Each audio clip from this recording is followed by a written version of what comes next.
From Olympic City and the home of Pikes Peak, this is the Automotive ADHD Show. Oh yeah, here we are rocking it on the Automotive ADHD Show. Heard around the world as a podcast and on the radio in Southern Colorado, 91.7 KLZR, voice of the Wet Mountain Valley. My name is Matt West. I am your enthusiastic, perhaps over-enthusiastic gearhead and host of this show. And I have a packed show for you today. The show's going to run a little shorter than usual because I got a lot of stuff to get to. And I've got a really fun trip to leave for here soon. So I'll tell you about that. But we're going to talk about today how the Taliban has a car. They have a supercar now. Yes, the Taliban, as in, that Taliban, the one you're thinking of. We're going to talk about sketchy auto loans and how one company got busted for doing some really sketchy stuff that nobody wants. And we're going to talk about what they did, how you can avoid that. We're also going to talk about how Ford has acknowledged that their EV batteries are less efficient in the cold. Yeah, they admitted it. They've even provided some handy tips as to what you can do if you are in the unfortunate predicament of owning an F-150 Lightning. So we're going to get to that. And of course, your car sounds on this edition of the Automotive ADHD Show. Now, last week, I had an interview with Stan Mirzaev, who is the CEO and founder of the Parts Pass app. It was a great interview, and Stan was really good to have on the show. So if you missed it, you got to check it out after you listen to this episode here. Scroll down in your podcast feed. Check it out. That was really cool. Again, I want to thank Stan for joining me on the show, and I think Stan's got a really cool concept with the Parts Pass app. He's doing some really cool stuff, and I'd like to definitely see where he goes with that. So very cool, and definitely check that out. Now, what I am prepping for this week, and part of the reason why this episode is going to be a tiny bit shorter than usual, is because I am going to Scottsdale, Arizona. In fact, let me put it this way. I am currently recording this at about 11 p.m., 11 o'clock at night, and I'm leaving bright and early in the morning and driving down to Arizona to visit my buddy Wesley Kagan. Now, longtime listeners of the show might recognize Wesley Kagan. They might recognize his name. He is an accomplished automotive YouTuber with almost 200,000 subscribers. You've likely seen his videos. He's had millions of views on many of his videos. He's the guy who did his own Koenigsegg free valve technology, and he DIY'd it, the whole free valve thing. That's its own thing. I did a whole show on how that works. You can find that. But he did his own version of free valve on a Mazda Miata. So if you've seen that video, you know who I'm talking about. And right now, he's working on some other fun projects. So I'm going to touch base with him. He's going to be on the show. I'm going to be doing the show from his shop next week. And then also going to be checking out Barrett Jackson, which is one of the biggest collector car auctions. I'm going to be there on the Saturday, which is the last Saturday, which is the really, really busy day. That is the big day.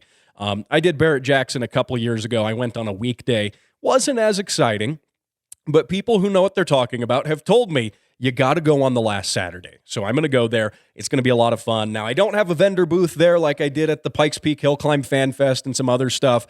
And that's just because of logistics. I wasn't even planning this trip until about a week and a half ago, 2 weeks ago. So, but it's going to be a lot of fun. So we're going to be taking the show on the road. We're going to do the show from Arizona, and that's going to be a lot of fun. So you definitely need to stick around for next week's show. It's going to be a whole lot of fun. So now I want to move on to the first thing here on the list. So speaking of, we've had cold weather here in Colorado. It's been sufficiently cold for quite a while now, otherwise known as wintertime. We are one of those states that does get wintertime.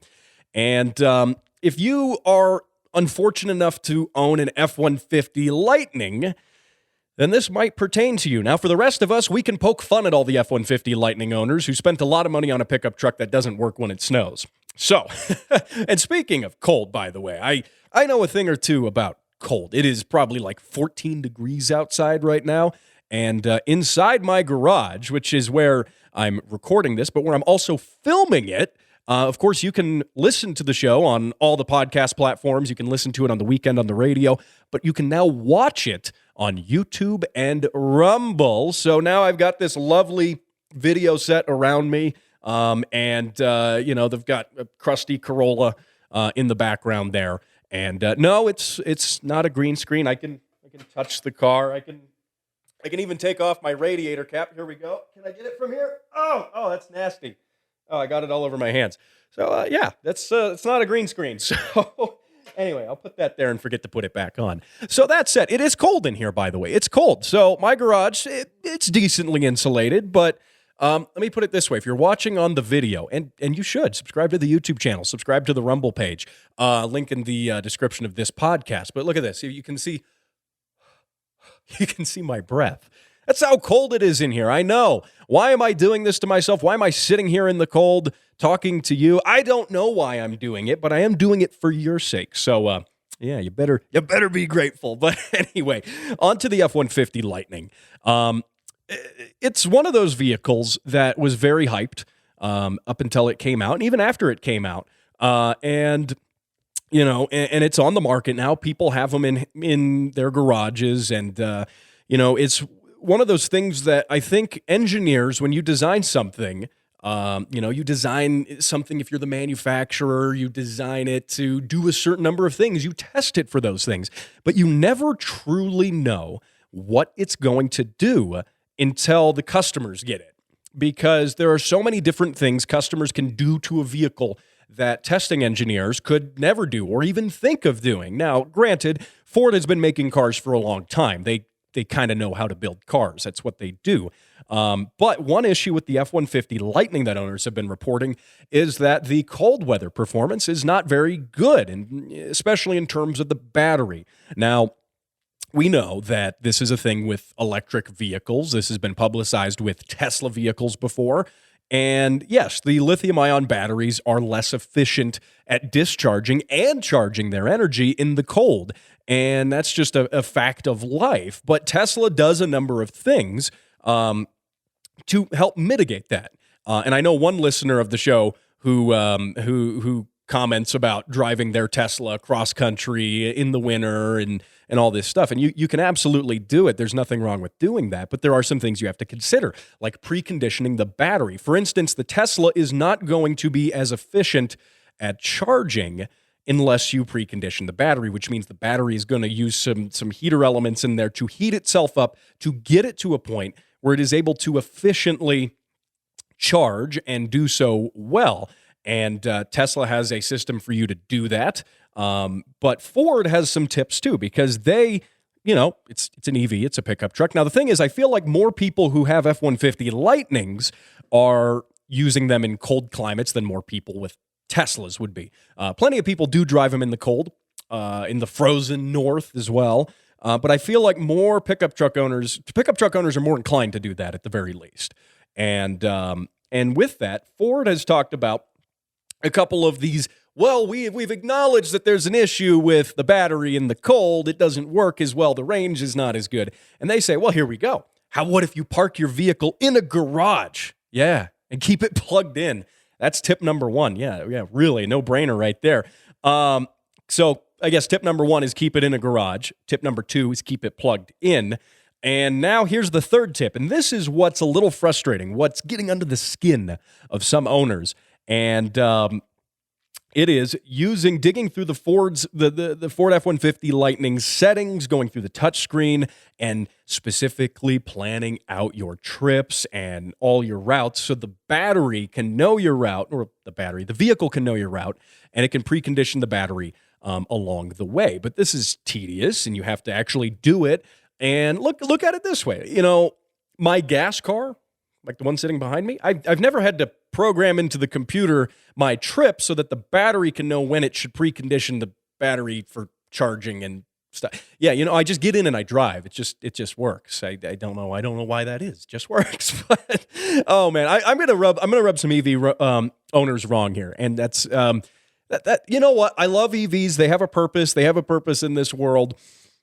but I'll also take a stab at them any opportunity. And you know what? They're welcome to stab back at me with everything else. This is mutual. This is mutual. But another tip here that Ford has that is even more controversial is, get this. Don't use the heat. Yeah, the heat uses too much energy. The batteries cannot efficiently manage that energy in a way that makes sense and allows you to have range and heat. Now, you see, in a gas car, guess what I'm going to say? You know what I'm going to say, right? I don't have that problem. It's amazing, right? It's just, the heat just works. Well, sometimes, unless you have a crusty filled up heater core or something, which the new 240, by the way, had like mud in its heater core, by the way, the latest addition to the Automotive ADHD fleet. That being said, it boils down to this, right? When you have heat in a gas car, the heat is generated by the engine, okay? You have the cooling system in the engine. The coolant that flows through all the coolant jackets in the engine keeps the engine at a normal operating temperature, and then that coolant goes and flows through the radiator, and it's pretty simple. It's pretty straightforward. That's how that works. Now, the way the heat works is that coolant, that warm coolant, goes through another set of lines into through the firewall, and in the dashboard is the heater core, which you can think of that just like another radiator, just a smaller little radiator in the climate box, and the fan blows air through that, picks up the heat from that. So basically what I'm saying is, in a gas car, your heating is kind of passive when you think about it. It's a byproduct of the combustion process. It's otherwise wasted energy. It's otherwise has no purpose. But you're able to repurpose that. Isn't that kind of in the spirit of recycling and being efficient? Something EV owners like to talk about. Oh, man. That being said, in an electric car, you don't necessarily have that. A lot of electric cars, you just have an electric heater, like a resistive electric heater, for instance, inside the dashboard, and then air blows through that, and that's how you get your hot air. So it does take energy from the battery. Instead of being a byproduct of the driving process, it takes extra energy. And Ford says, no matter how cold it is, don't run the heat if you want to maximize your range. And not to mention, obviously, another issue here, like I said, EVs discharge less efficiently when they're cold. They also charge less efficiently when they're cold. The name of the YouTuber escapes me right now, but there was a YouTuber who does a lot of Tesla stuff, and they demonstrated how inefficient the Tesla can be if you don't precondition the battery before charging it. And it took so much longer for that battery to charge. It ultimately did charge, but it took a really long time for it to happen. And he was very cold sitting in his Tesla while it happened. So there is that. Like I said, there are solutions, right? Precondition the battery. That's fine. That's an adequate solution to the problem. But should the problem even exist in the first place? That's the question. So, look, Ford has kind of acknowledged this. Ford has also said another thing you can do: remove the snow from the vehicle before driving it. Yeah, really. Yeah, so you can see. That's helpful too. So it's good being able to see, but they say that adds more weight and more drag, and they also say don't speed in cold weather. So all of these are tips that Ford has officially published, saying that this is what you can do to maximize your range with your F-150 Lightning, but it's also kind of them admitting, hey, we get it. The batteries don't work as well in the cold. Now, I don't know why it's necessarily a surprise, though. In a press release, Ford said they did test the F-150 Lightning. Their engineers tested it in temperatures as low as negative 20 degrees Fahrenheit, which, for my friends who speak Celsius, I have no idea what that is, but it's cold. It's really cold, by the way. So they've done that. I don't know. You know what? It's one of those things. EVs are a growing technology. As we go on here, we're going to get more efficient with operating in the cold. There's no questions about that. And again, EVs have a valid purpose. I won't deny that. Longtime listeners of this show know that where I stand on the EV debate is that we should honestly just have EVs and gas cars. The whole notion of governments wanting to ban one so we can have the other is ludicrous, in my opinion. If you want to be a functioning society, and you want to not be subject to the political whims of, other countries and other things that happen, honestly, having both is ideal. Having both is a good idea. So I definitely am not on board with the notion that, we got to ban gas cars to have EVs. No, screw it. Why don't we just have both? Both is fine.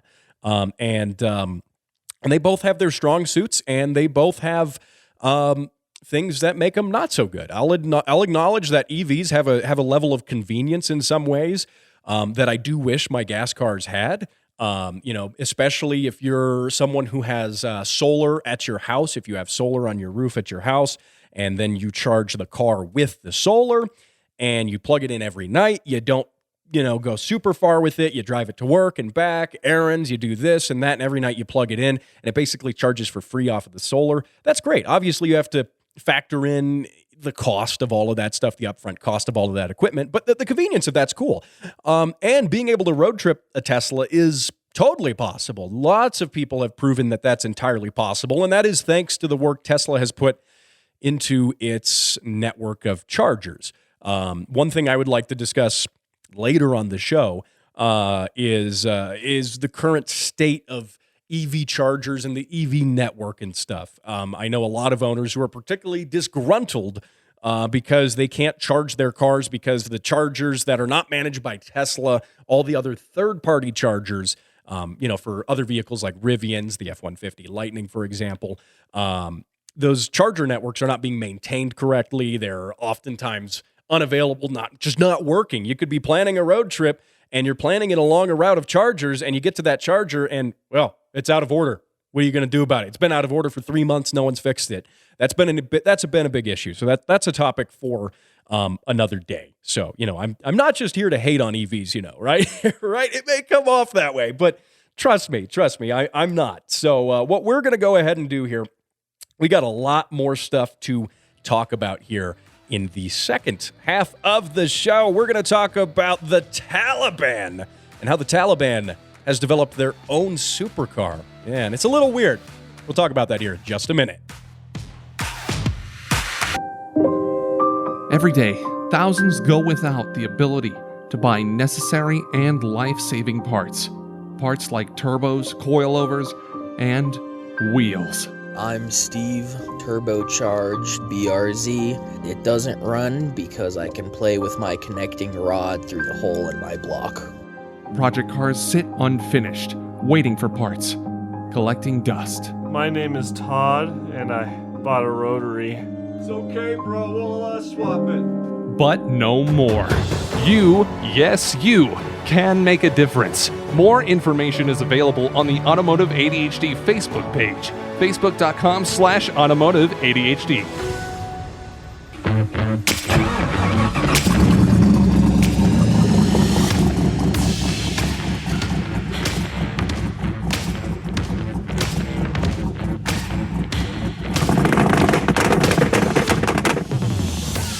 All right. Those car sounds, digging those ones out of the vault. That was Tanner and his Volvo 164. Yeah, that was a Volvo, if you can believe that. Did you hear the chop on that thing? Oh, come on, man. That sounded awesome. And then the revving there at the end. And yeah, that was cool. That was cool. I dig it. V8 swapped Volvo 164. By the way, you can send your car sounds into the show, and you should send your car sounds into the show because I will play them on the show. Longtime listeners know how this works. You send them in, facebook.com/Automotive ADHD. I play them on the show, and then you're also entered for a chance to win some cool stuff. $25 Auto Parts Store gift certificate, the Automotive ADHD keychain, which I don't have one on the table here. I'm slacking. And the Automotive ADHD sticker, which if you are watching on video, again, YouTube and Rumble, click on the link in the description of the podcast here. But if you're watching on video, hey, look at that. You can see on the back of my laptop here, the As Heard On, the Automotive ADHD show. Isn't that cool? So your car gets to be played on the show, and then you get a sticker saying your car was on the show, and then you can put that on your car. Or, I mean, you could put it on whatever you want, honestly. I mean, you could put it on your refrigerator. Doesn't matter, but but you should put it on your car. That's that's a given right there. So send your car sounds in. I do the drawing for that every month. I am due for a drawing this month, by the way, and we're going to do that next week with Wesley Kagan. So stay tuned for that. And definitely send those car sounds in. Now, what I've got here, something before we talk about the Taliban, I got to touch on this.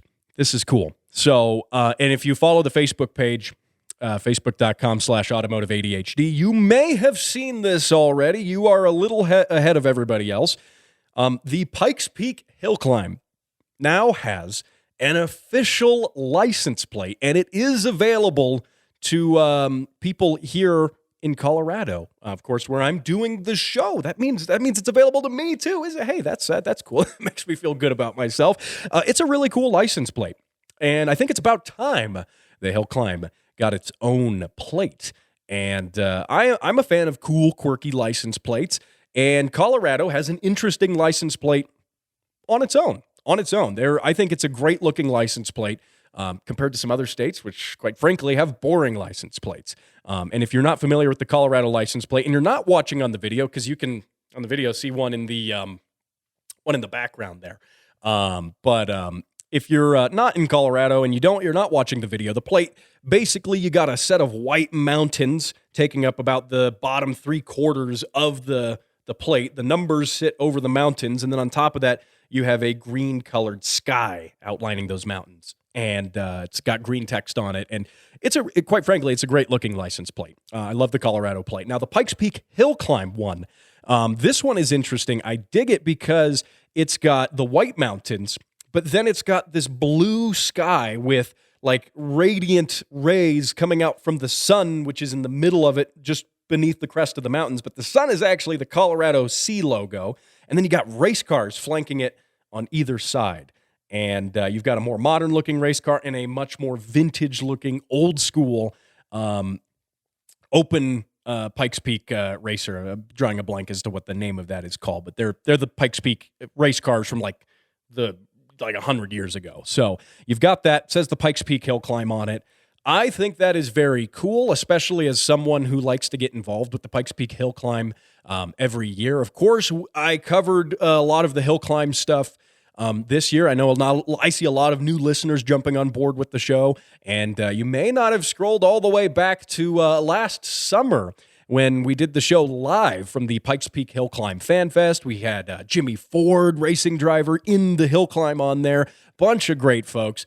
Really great coverage of the Pikes Peak Hill Climb. And then I was there for a number of the practice days and the main event day, which, by the way, was really cold last year. Like, it was foggy. You couldn't see anything.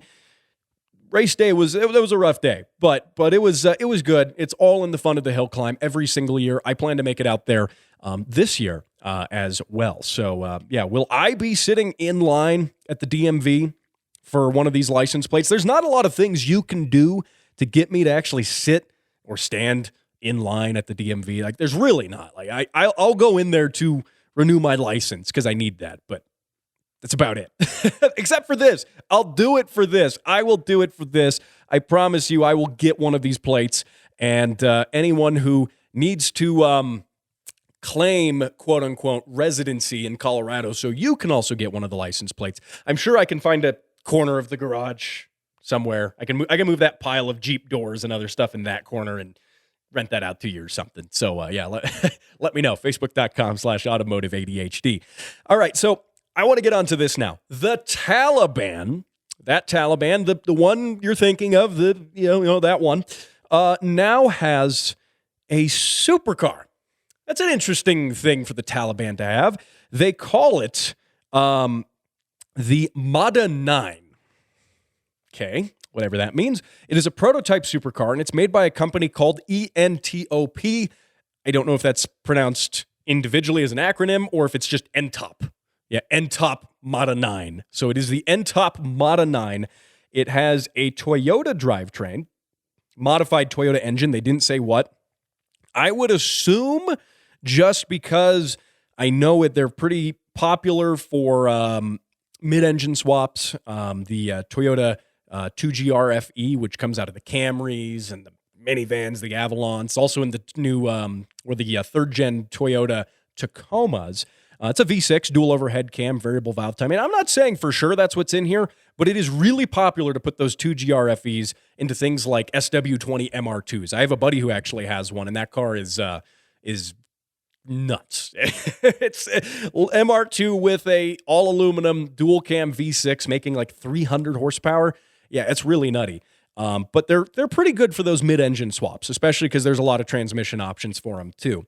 And I think I would go out on a limb and say that's probably what this car has. It says a modified Toyota engine. Well, it's probably not a 4-cylinder, probably not an 8-cylinder. It's probably going to be that 2GRFE. And again, the transmissions that for transverse mounting, but transverse mounting in the rear, that makes sense. That makes sense. That's what I would guess it has. It probably has that plus maybe boost. I don't know. All of this could be fake too because, I mean, it is the Taliban we're talking about.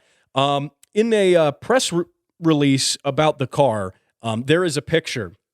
I'll go ahead and put the picture up here on the video, by the way. And there's a picture of a dude, a Taliban leader of some sort, talking about the car. You can see the car behind him. And also standing behind him is clearly an armed Taliban soldier with his rifle and his plate carrier. And yes, this is definitely a serious automotive press briefing because the dude with the plate carrier and a rifle on in the background. But okay, it's the Taliban. What do you expect? Now, the car is interesting.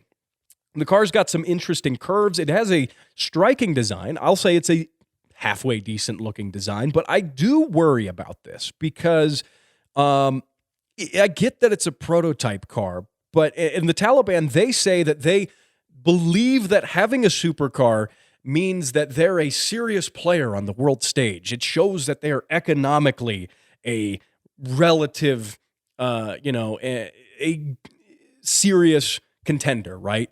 And but I don't know economically how serious this car actually is, because if you look at the photos of it, they show some of the photos of it being made in some sort of facility, some sort of shop. They don't show much of the shop around. It could be very small for all we know, but they show it, and it's clearly got a lot of body filler work and some other stuff. I mean, it's covered in. It's got a lot of Bondo, a lot of different things. Now, that's used when you do body work. Sometimes really high-end body work is hand done. You put some, filler down and you block it really thin, and then you do that over and over again, and then you prime it, block it, fill it. You do all these different things. And that's how you would hand build a car. And that's fine. That's how you can hand build some really good body work. But hand building a single supercar, which, by the way, it took them 5 years. They say 30 engineers, and it took 5 years to develop this car. That's a lot of time for, I don't know. Look, I guess the point I'm trying to make is this is clearly not a car designed to be mass-produced, not in any way, shape, or form. It's definitely a concept. It's a proof of concept.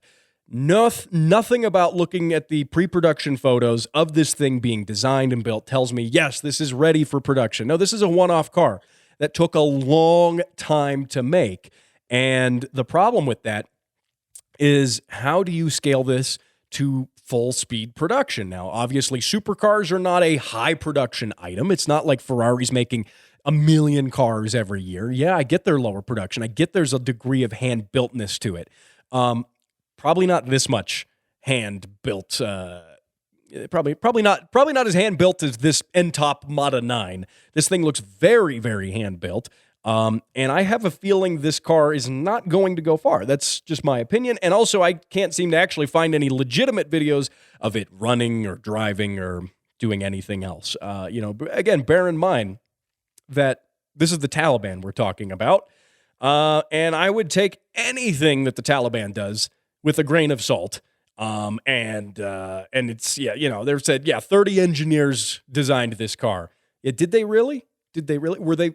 Were they maybe designing it at gunpoint? I don't know. Again, we're talking about the Taliban here, and they say they're serious about making supercars now.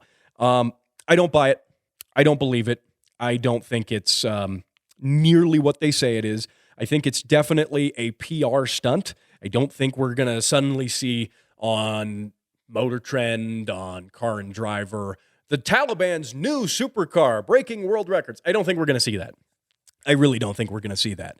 It is interesting, and you know what? If some real skill went into actually building and designing the car, if this was a passion project of a group of designers, I won't belittle their work, but I also don't really think that's what it was.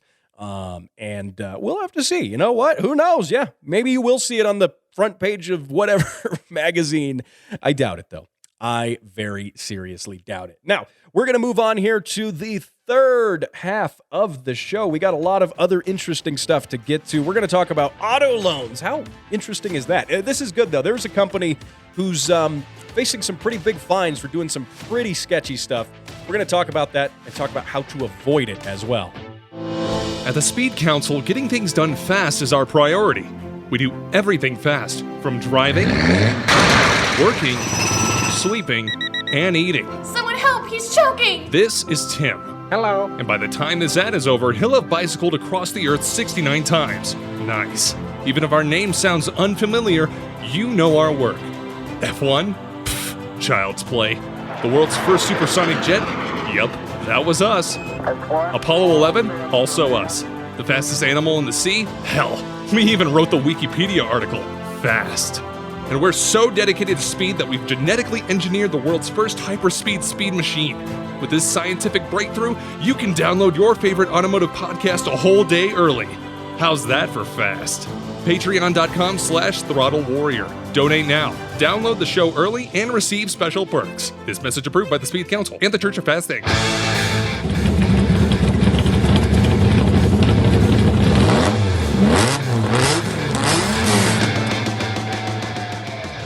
All right, another car sound from the vaults. That is Artem and his TVR Cerbra. How cool is that? By the way, if there's a specific TVR Cerbra that you're thinking of, and it's specifically one that's been on Ed Bullion's Car Track and has been in a number of automotive magazines and other stuff throughout the years, it is actually that car that you heard, by the way. So isn't that cool? Yeah, I'm going through the vault here, digging out some really fun car sounds that folks have sent me in the past year. There's a ton of them. I mean, I think we're probably at over 100 for sure. So, get those car sounds in. If you want your car on the show, why isn't it on the show already? Come on, send it in. Go for it. Do it. Get your chance to win some cool stuff. And then also, come on, it's cool. Tell your friends, yeah, my car was on the show. It's on this podcast. It also was on the radio. That's pretty cool too. You can send those car sounds in. You can also email me if Facebook's not your speed. Obviously, there is the Facebook page, facebook.com/Automotive ADHD. But you can also email me, matt@throttlewarrior.com. Or if you're feeling really spendy, I think why not put your car sounds on a flash drive and then tape that flash drive to let me see. Let me look at the tires that I have sitting here right now. Oh, let's see. Yeah, how about some Falcon Azeni RT660s in let's look at it. 245 40 R17. These ones have seen some better days. So why not tape it to a set of 4 of these and send those into the show? And I'll play your car sounds literally for forever, nonstop. It'll just be your car sounds the whole show, the entire time. So yeah, you should definitely do that. Now, I've got some other stuff here that we got to talk about. We got to talk about car loans, and car loans are something that are integral to how we do cars. A lot of people finance cars. A huge number of people finance cars, and getting a loan is just part of that.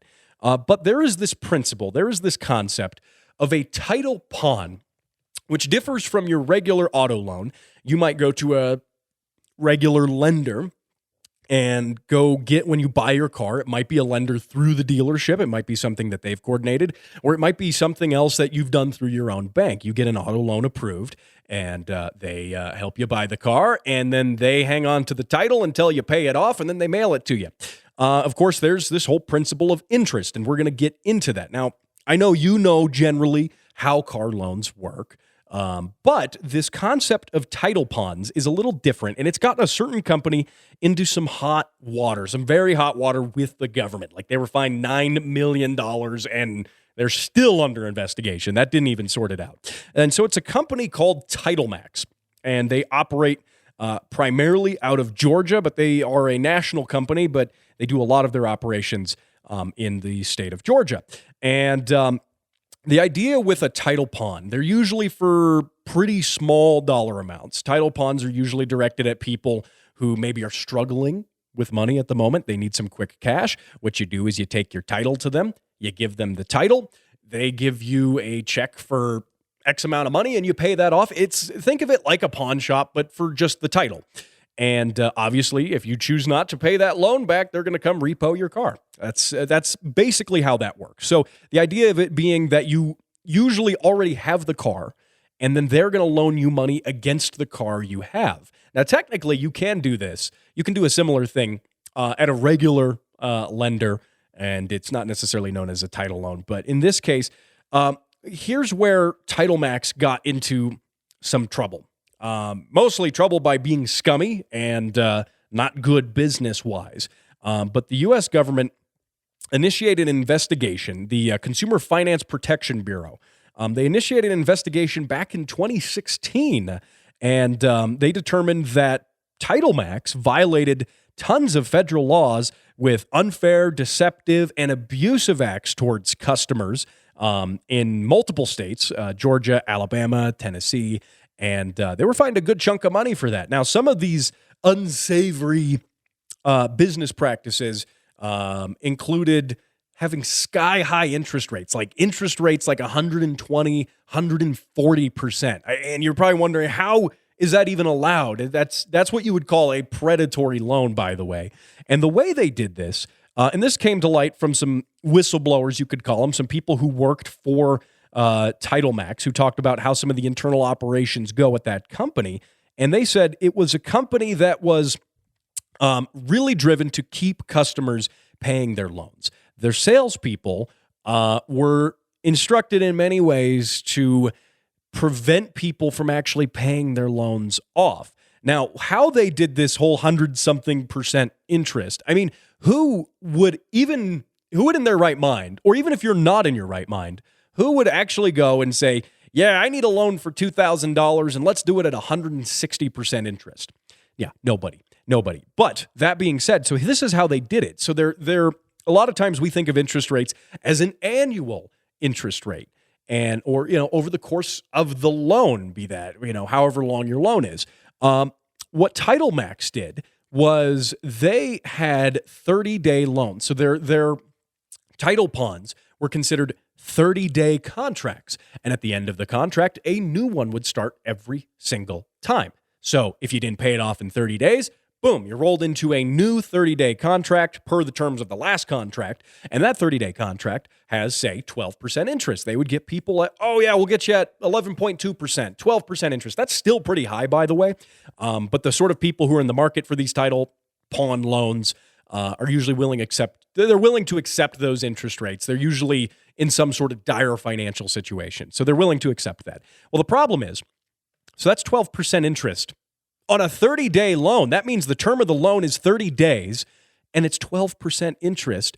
And so guess what? If you do this 30-day loan and then roll that into the next 30-day loan and the next one and the next one, what happens is that interest compounds. Basically, it's compounding interest every single month, which means, say, after 10 months, 12% interest is 120% interest. And that is mind-blowing that you can even do that. Well, technically you can't because they got fined for it. The government said, no, don't do that. But that doesn't mean that $9 million, that's a slap on the wrist for a company like that. That doesn't mean that the people who got absolutely scammed by this are any better off. That doesn't really solve that problem. Now, another thing, according to again, another TitleMax employee who worked there, who said, quote, I carry a lot of guilt, quote, my community trusted me, and what the company was selling to the community wasn't good for them. And another thing they would do, so another sketchy loan practice that they did was they would their salespeople, their representatives would tell people that their minimum payment is X amount of dollars. I'm just going to make up a number. Say it's $20 a month. Well, that $20 a month only say covered the interest rate. So their minimum payment only covered the monthly interest every single time. The minimum payment didn't factor in anything towards the principal of the loan. The principal of the loan is what you are actually paying against. The interest you can think about, obviously, as the cost of the loan. The principal is the part you're actually paying back. You got a $2,000 loan and you got $20 interest. You pay the $20 and then you want to pay more than that. You want to pay another $50. You want to pay another $100. That goes towards paying down that principal for that loan until you pay it off. Well, their loan practices had people deceptively telling them that the minimum payment was so low that it just barely covered that interest, which, by the way, the interest was sky high. Remember, this is compounding interest every single month for a year, if not more. A lot of people would get trapped into these loans and never get out of them because they're already going to this company because they're in financial, they're in a situation of financial hardship. Is it reasonable to think that they would pay their way out of the loan? Of course not. No, they're already there because they're hard up for money. And then this is just taking advantage of people who are desperate. And that is diabolical. That is just truly despicable. And a company like this, I mean, a $9 million fine for a company like this who's raking in tens of millions through all the customers they have. It's reported, by the way, that the company made $735 million in revenue.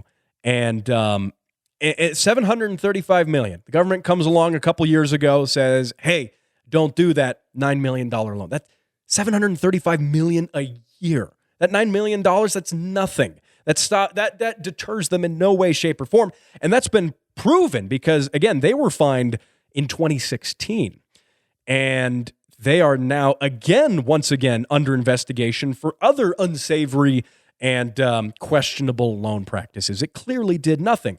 Now, one of the employees who is a little bit of a whistleblower here, who's moved on and to do some other things, and her name is Cordelius Brown, by the way, and she worked all the way from being just a representative at the company, just talking to people, doing customer service, all the way to being a branch manager and managing several stores. And she said even on the management level, their policies didn't seem that weird to her. That didn't seem that odd or that predatory. But she, over time, began to see the impact this had on her community and truly how many people were actually struggling. Now, she started telling people how they can pay more than the minimum payment, which goes to the principal, which goes to paying that off, which clearly was something the company didn't want people to know. And she was reprimanded for that. And ultimately, she resigned and is one of the reasons we know about some of these predatory loan practices. Now, what you can do to avoid this, right? What you can do to avoid it is, A, don't get a loan with that company. That's number one. That letter B, letter one. There we go. That's the first thing, right? The second thing too is at least look at what reputable lenders there are, and some of them are not that hard to find. Your average banks, your Wells Fargo, your Ent banks, USAA, Bank of America, they all do loans. And that's a good starting place. I think Joe Schmo's auto broker and loans on the sketchy part of town is probably not a good place to start. But also understanding how a lot of the interest rates work, how the certain just fundamentals of a loan work. You have the principal and you have the interest rate. And that's something that a company like TitleMax was able to take advantage of people who didn't have that fundamental knowledge.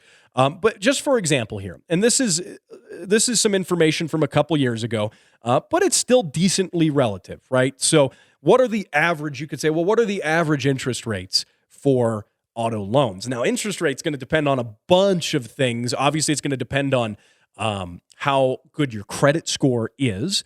It's going to depend on how much money you put down on the loan. So if it's a $30,000 car and you financed all $30,000 of that interest rate's usually going to be higher. But if you paid $15,000 cash and you financed another $15,000, usually that interest rate is also going to be a little lower. But here's a good representation, and this is reported by Car and Driver, who's sourcing information from the U.S. News Reports, an agency that talks about some of this stuff.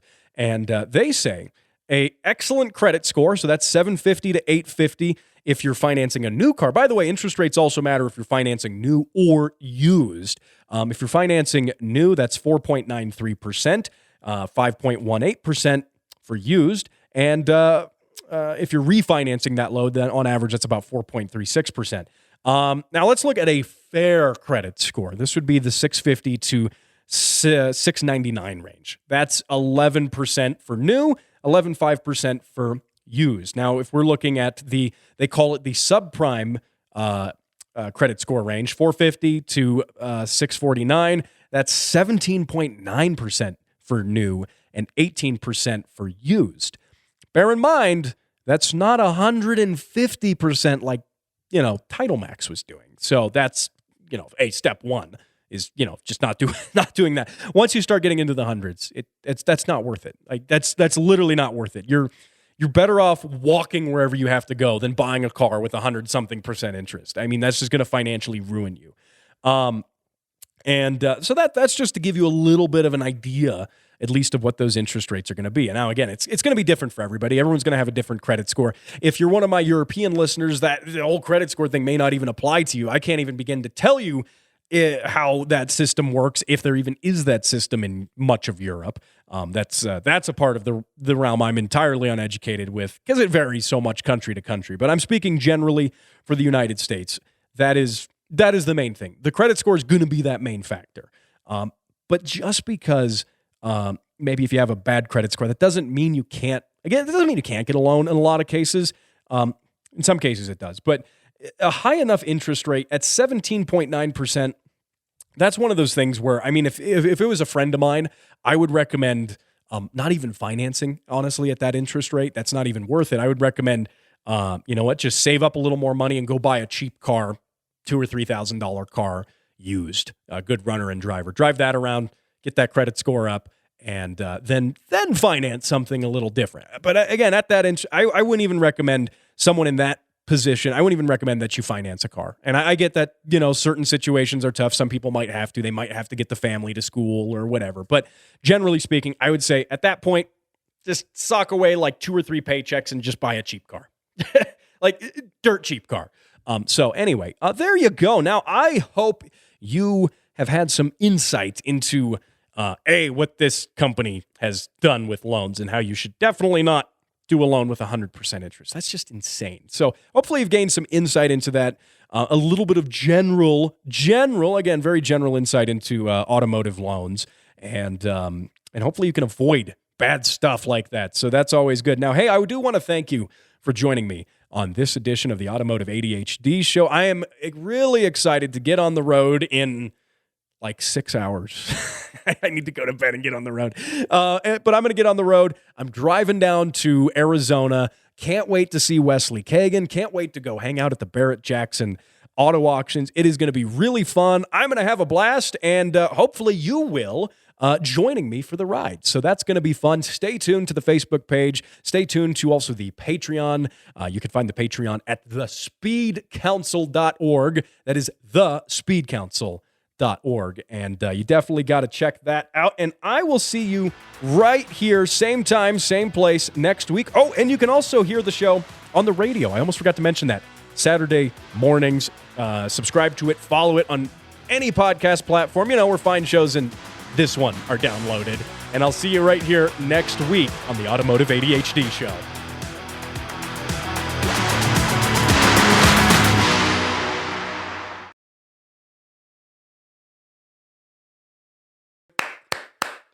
Clap track is 1 minute, 37 seconds into the video.